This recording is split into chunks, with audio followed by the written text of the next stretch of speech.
चूम लो पहले मुझे। ছেঁড়া জামা পরে রাস্তায় হাঁটছেন অক্ষয় কুমার, সেটার দামও নাকি আবার 1.5 লাখ টাকা। তবে কি তার জামার অভাব নাকি নতুন কোন সিনেমার প্রমোশন? কেউ বলছেন দর্শকদের মন জয় করতেই এবার অক্ষয়ের এই সাজ, তাতেও কি চিড়া ভিজলো? চলুন জেনে আসা যাক পুরোটা। দীর্ঘ 18 বছর পর প্রিয় দর্শনের হাত ধরে ফিরছেন অক্ষয় কুমার। নাম তার ভূত বাংলো। ট্রেলার আসতেই নেট পাড়ায় হইচই, কেউ বলছেন হিট, কেউ বলছেন ফ্লপ। তবে নস্টালজিয়া উস্কে দিতে খিলাড়ি কুমার ফিরে গেছেন সেই 2007 সালের ভুলভুলাইয়ার পুরনো বাংলোতে। ছবির অর্ধেকের বেশি শুটিং হয়েছে সেখানেই।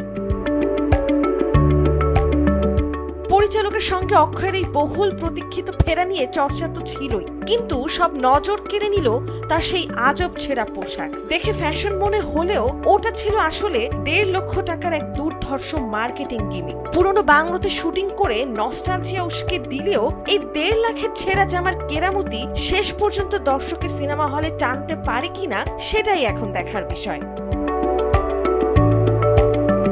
নন্দিনী আহসান, সময়ের আলো।